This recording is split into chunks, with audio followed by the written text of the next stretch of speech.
I got the wings that'll make you sing. I got the dough that'll make you want some more. I got the salads that will make you ballad. Salad? Nah, scratch that one. I got the steaks that I just got steaks. But hey, guess what, fam? That's gonna be enough. Check this out.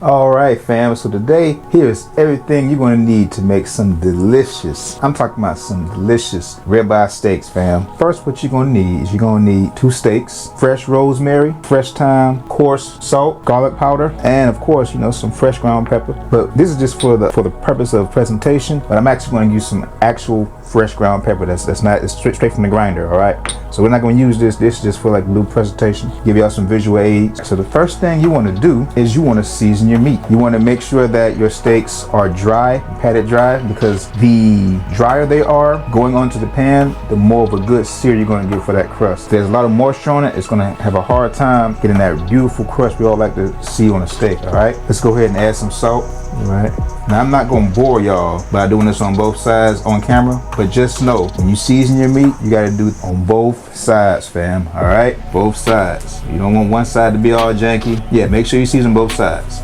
Garlic powder. Now we're just going to add some fresh pepper.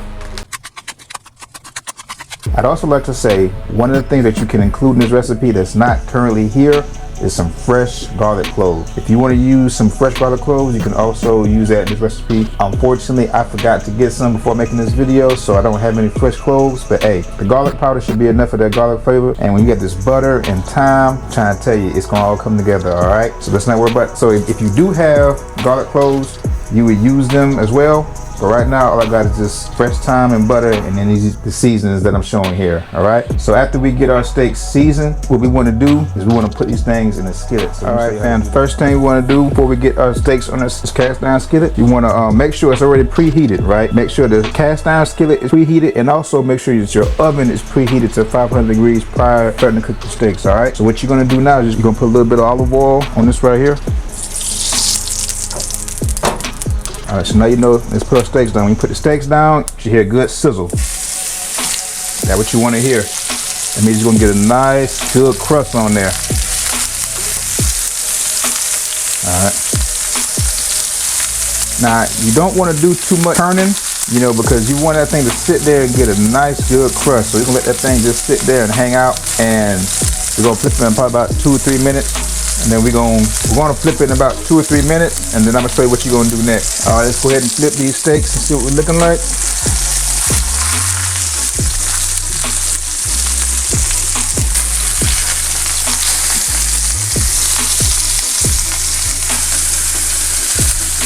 All right, that's what you want to see. You want to see a nice sear. So we're gonna let that cook for like another 2 or 3 minutes on this side. Now what you wanna do is you wanna add your butter and your herbs, all right? You wanna add about half a stick of butter for each steak.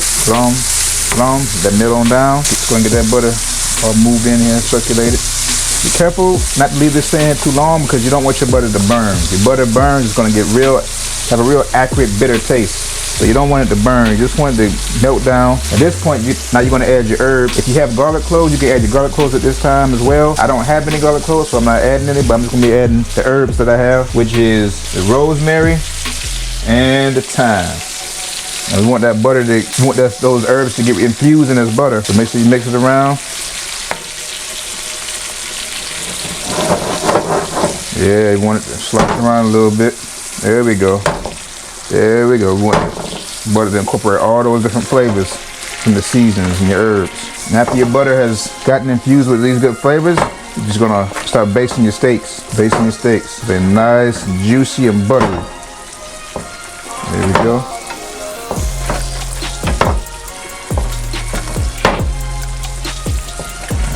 Good. Just gonna keep basting it, Now these steaks aren't that thick. They're about 1 inch thick. Typically you would have a steak that's about 1.5 to 2 inches thick. So these are relatively smaller, but they're not super small. They just, you know, 1 inch thick. So they're not super thick. So they're gonna cook relatively fast. So we don't have to leave them in the oven as long as we with a bigger cut meat. Like I say, we just want that butter to get all them flavors. Yeah. And keep basting these steaks. Make sure they stay real buttery.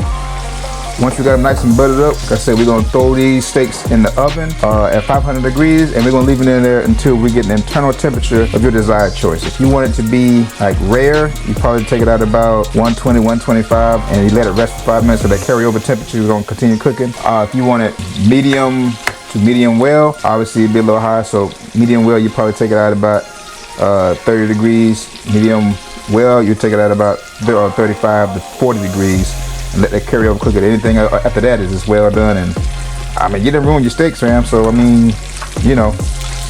But hey, to each their own. Everybody is entitled to like how they want to like it. If you like it mooing, hey, that's on you. If you like it like shoe leather, hey, that's on you too. If you like everything in between, hey, everybody got their own preferences, alright?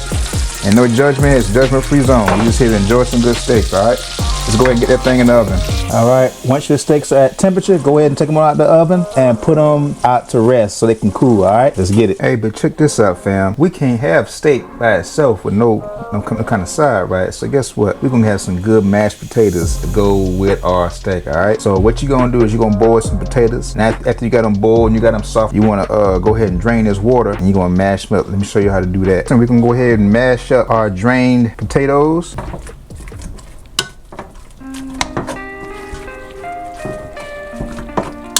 Good. Some people like their mashed potatoes like super smooth and creamy. Other people like it more chunky. I prefer both depending on the occasion, but this occasion I kind of like it chunky, man. I want them pieces of skin, them clumps in there, so you know this is the real bona fide. Ain't no instant mashed potatoes here. Oh no. After you got the thing mashed up, you want to add some butter. Get that mixed up in there.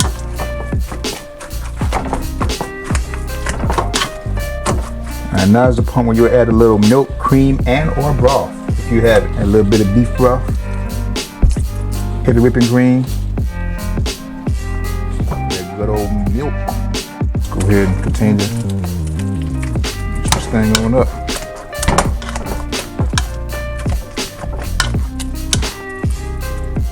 And now you just want to add salt, pepper, garlic powder, onion powder, Creole, and a little bit of that white truffle oil, fam.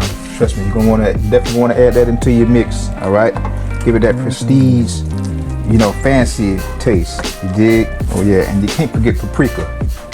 Got to put paprika in there. So I'm not going to show you putting all these seasonings. I'm just going to mix everything up because I don't want the steaks to rest too much. So let's go ahead and we can cut back to the steaks. But just know I'm putting all these seasonings. I'm going to have all the seasonings that go in the mashed potatoes.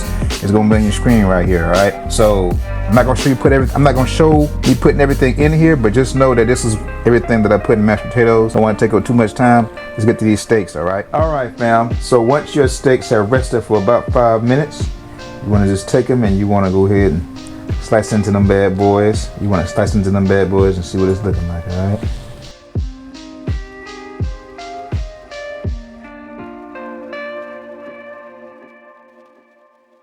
All right, fam. We got our beautiful steak laid up on a plate. I gotta say, it's a little above medium.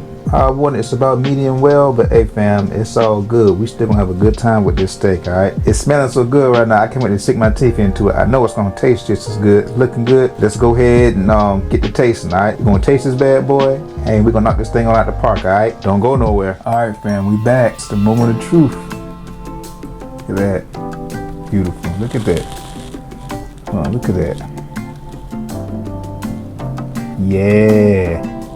I'm talking about you want to make a little nice something for you and your significant other, especially someone in your life for Valentine's Day. Hey man, I'm telling you, this is the perfect little meal you want to make. I'm telling you, man, who don't like steak on Valentine's Day? Steak and mashed potatoes. Hey, we ain't gonna talk too much. Let's go ahead and taste this thing.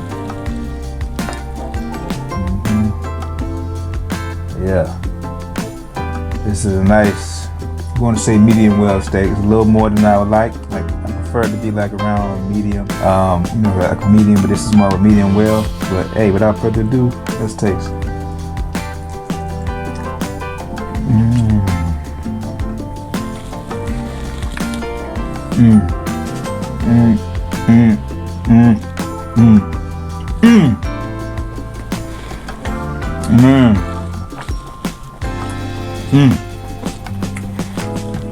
Even though this steak is like a medium well and it's thinner steak, yeah, it's a little less than inch thick.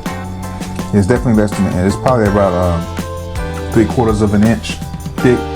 So it's not real thick steaks. But fam, I'm telling you, that flavor, oh my God. And it's still kind of juicy now. It's still kind of juicy. Hey, but that flavor, oh man. Texas Roadhouse, who? Longhorn Steakhouse, what? Man, you couldn't pay me to go to one of them places, spend all that money. And I can just buy some steaks right here and do the thug thizzle like this right here, man. This is insane how good this is, man. I'm telling you. Now, all you gotta do is just make sure you get the right size steak. Make sure you keep it in the oven for the right amount of time. Make sure you're checking that temperature, making sure it's at least 5 degrees below what you want it at before you take it out, because that carryover cooking is gonna carry on when it's resting. So whatever you want that temperature to be at, make sure it's 5 degrees less than that when you take it out the oven, all right?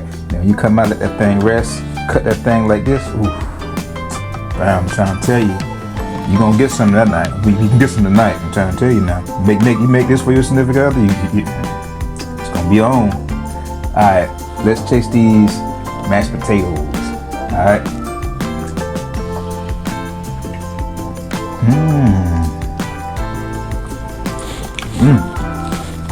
With the steak grease on it, baby. I'm talking about, God, you know what I'm saying? Yeah, man, what you know about some steak and mashed potatoes? Seasoned mashed potatoes with the gravy you cook the steak in. The gravy made from the steak, the grease, the fat, all them seasons. With the steak situation, you put that in the mashed potato situation. Oh, fam, you got a problem, a good problem. But it's a problem, I'm trying to tell you, because you're going to bust this whole plate down. You're probably going to bust your belt like 3 times. You're probably going to get like 3 inches on your waist because you can't stop eating, because this thing is just that doggone good, fam. But look here, I don't want to talk it up too much. I want you to go out there, Valentine's Day, get you some steaks, prime, ribeye. Put that thing on the cast iron skillet like I told you. Throw that thing in the oven for a little bit. Take it on out. Hey, man, y'all going to have a good night. You're going to have a good time, all right? I'm trying to tell you, but hey, look. I don't want to talk too much. I'm about to give me some more of this. Give me some more of that. And it's gonna be what it is, fam. Hey, thank you for checking out this video. If you are new to the channel, please make sure you subscribe, and that way, you know, hit that little bell notification. That way you can be notified when more videos like this pop up, and you can stay what's in tune as far as good cooking inside and outside the kitchen in Houston, man. So hey, I ain't gonna over talk it. Try not to over talk it. I'm gonna go ahead and let y'all go so I can go ahead and